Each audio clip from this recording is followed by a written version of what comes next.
You're born, and as you go through this portal of birth, you forget the essence of who you are. And when we come into the world, it's our job then to break our way out of this illusion of like amnesia of who we really are.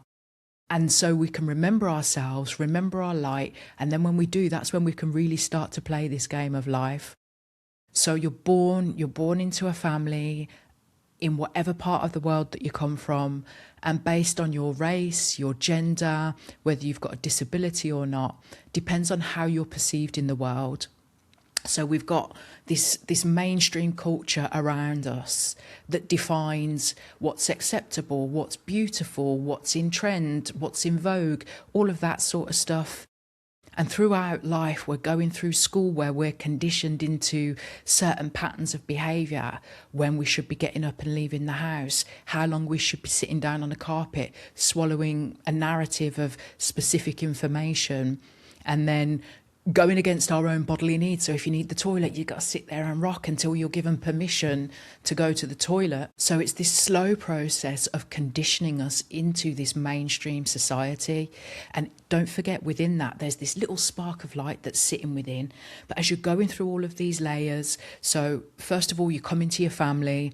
Who's your family? What's their experience? How do they move through the world? What have they been through? What's impacting their life that's come down from generations?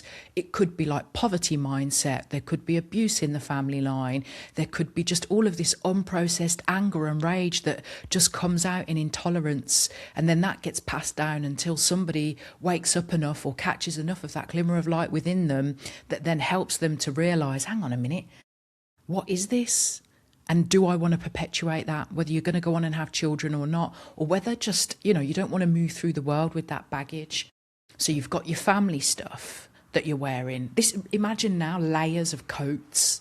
So you put on one jacket that comes from your family, then you put on another jacket that comes from your gender, your race, your location. So now so that's who I am, according to all of these coats and these layers.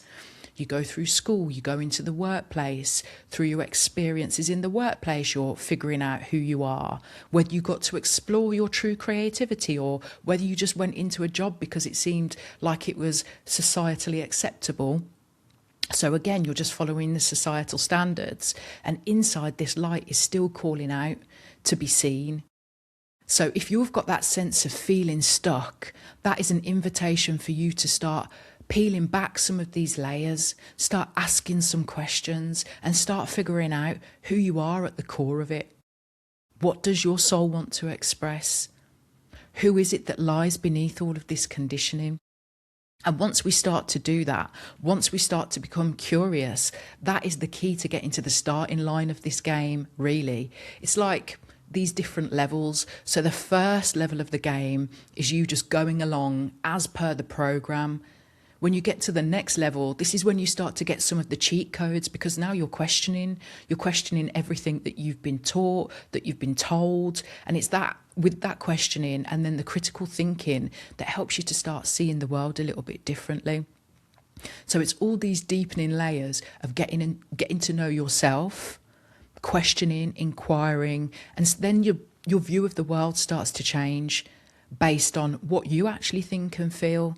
And sometimes it can take a lot of courage, but once you do it, and once you know that it's safe to start questioning the narratives, it's safe to start then adjusting your behaviours so that you become more in line with who you are and what's right for you.